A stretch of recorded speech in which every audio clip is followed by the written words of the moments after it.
Team ए संभालो, team B रक्षा करो और टीम सी सभी साथियों की यहाँ पर रक्षा की जाए और अन्य सभी टीम अपना अपना काम करते रहें और सभी अपनी अपनी जगह पर चले जाएं। उस आवाज को सुनते ही सभी अब वापस से अपनी अपनी पोजीशन के अंदर चले जाते हैं और उसी के साथ में एक आकृति जल्दी से उस फॉर्मेशन के ऊपर चली जाती है और वहां जाने के बाद में उसने अपने पास में से एक बड़ा सा कंपास बाहर निकाल लिया था, जिसके साथ में वह फॉर्मेशन का मापन किया करते थे और एक के बाद एक निर्देशों के साथ में सभी मास्टर टीचर्स ने मिलकर काम करना शुरू कर दिया।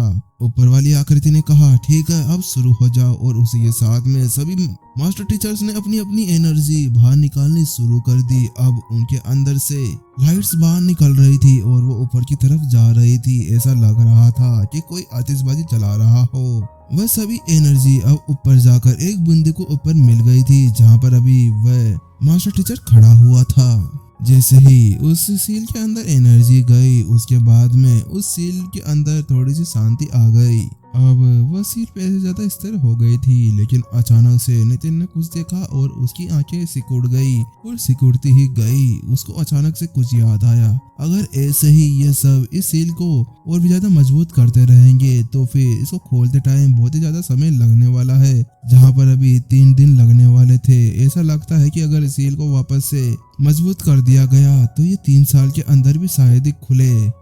वास्तव में प्रिंसिपल नितिन आपने सही कहा, लेकिन इस स्थिति के बारे में हम कुछ भी नहीं कर सकते क्योंकि हम लोगों ने अगर सील को सही नहीं किया तो इसके अंदर जो एनर्जी भरी हुई है वो बाहर फूट पड़ेगी और उसी के साथ में यहाँ पर सभी मास्टर टीचर्स मारे जाएंगे और न केवल उसके साथ में ये प्राचीन डोमेन नष्ट होगा, इसके साथ में फायर सोर्स सिटी भी पूरी तरह से राख के अंदर मिल जाएगी। अगर वास्तव में हमारे पास में एक और कोई मौका होता जिसके साथ में हम कुछ कर पाते तो हम ऐसा कुछ नहीं करते और सील को और भी मजबूत नहीं बनाते।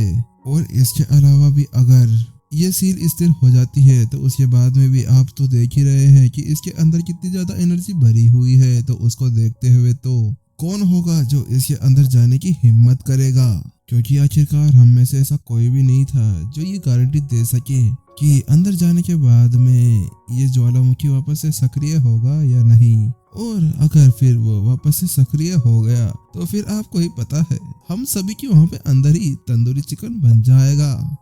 पवेलियन मास्टर आदर्श की बात सुनने के बाद में नितिन ने अपनी आंखें सिकोड़ ली और उसका मुंह अजीबोगरीब तरीके से मुड़ने लगा था। उसने अपना सिर खुजलाते हुए कहा तो फिर आपके पास में कोई और रास्ता है क्या इस सेल को मजबूत करने के अलावा? हाँ है तो सही। पवेलियन मास्टर आदर्श ने अपना सिर हिला दिया।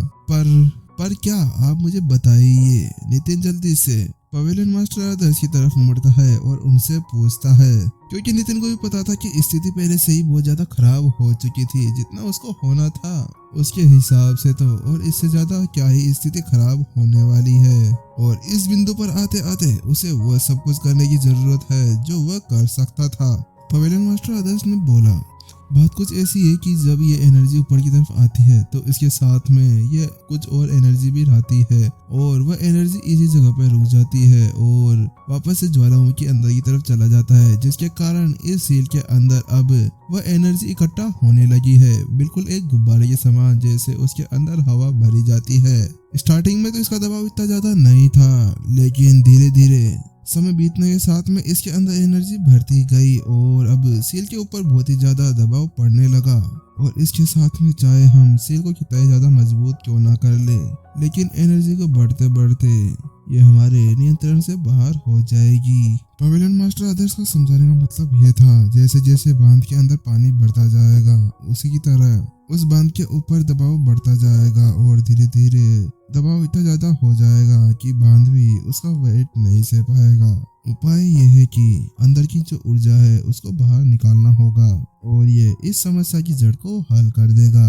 और इसको हल करने के लिए एक जने को सील को खोलकर अंदर जाना होगा, लेकिन अगर हम लोगों ने ऐसा कुछ किया तो यहाँ पर एक बहुत ही बड़ा धमाका होगा।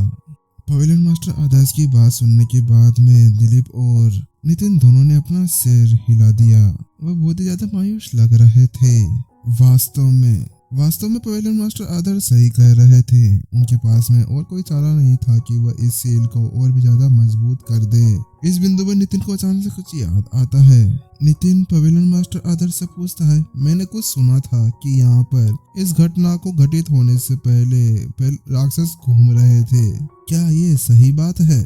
पवेलियन मास्टर आदर्श ने भी अपना सिर हिला दिया। हाँ, ये सही बात है। आपने जो सुना है वह सही है। वह राक्षस यहाँ पर घूम रहे थे जब ये घटना शुरू हुई थी, लेकिन अचानक से वो सभी यहाँ से भाग गए। अच्छा, तो ऐसी बात है। एक क्षण बाद में फिर नितिन ने उनसे एक और सवाल पूछा, तो आप मुझे बताएंगे कि यहाँ पर पहले सुरक्षा कौन कर रहा था और किसने सबसे पहले यहाँ पर अलौकिक राक्षसों को देखा था? नितिन की बात सुनने के बाद में पवेलियन मास्टर आदर्श ने कहा, यहाँ पे उस समय एक 4 स्टार मास्टर टीचर तैनात था और वही इस जगह पर रखवाली कर रहा था। क्या वास्तव में आप मेरे से मजाक नहीं कर रहे? क्या वास्तव में एक 4 स्टार मास्टर टीचर यहाँ पर तैनात था? लेकिन वह तो ट्रांसलेट मोटर लेवल 4 के ऊपर होता है और उससे ज्यादा तो उसकी साधना होती भी नहीं। तो क्या वह यहाँ पर रहकर उसने अलौकिक राक्षसों के ऊपर ध्यान रखा होगा? क्योंकि नितिन को इसके अंदर कुछ गड़बड़ लग रही थी, इसलिए उसने बड़े ही गंभीर होते हुए पवेलियन मास्टर आदर्श से पूछा, क्योंकि नितिन जानता था कि अलौकिक राक्षसों के अंदर कितने ज्यादा शक्तिशाली दानव भरे हुए होते हैं। यहाँ तक कि उनके अंदर सबसे ज्यादा कमजोर भी एक संत लेवल स्टेज 1 का राक्षस होता है। तो फिर एक साधारण सा 4 स्टार मास्टर टीचर क्या ही देख सकता था? चलो, उसने उसको देख भी लिया हो, लेकिन अगर एक बार उस राक्षस ने उसे देख लिया होता तो वह मर जाता, लेकिन वह यहाँ पर जीवित कैसे रहा? आप चिंता मत करो, वो बहुत ही ज्यादा भरोसेमंद साथी है। वह कभी भी मानव जाति को धोखा नहीं देगा। पवेलियन मास्टर आदर्श ने बड़े गंभीर भाव के साथ में नितिन से कहा। आदर्श की बात सुनते हुए नितिन ने भी अपना सिर हिलाते हुए उन्हें जवाब दिया, मुझे उनके ऊपर कोई संदेह नहीं है कि एक 4 स्टार मास्टर टीचर अलौकिक राक्षसों के साथ में मिला हुआ होगा। नितिन आगे बोलने ही वाला था, अचानक से फिर से जमीन गड़गड़ाने लगी।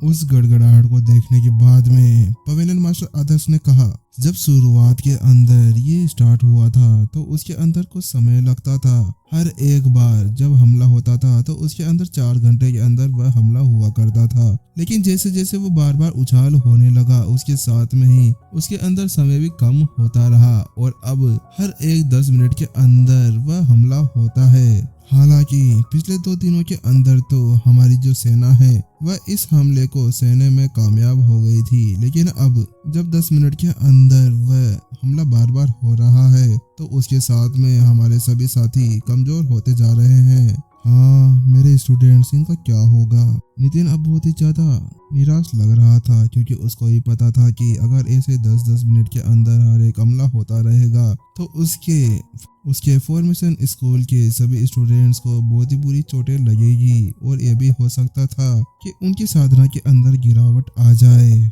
वास्तव में मेरे ये सभी स्टूडेंट्स अब ज्यादा समय तक नहीं टिके रह पाएंगे। हाँ, मुझे ही पता है प्रिंसिपल नितिन, लेकिन हम लोग अब इसके अंदर कुछ भी नहीं कर सकते।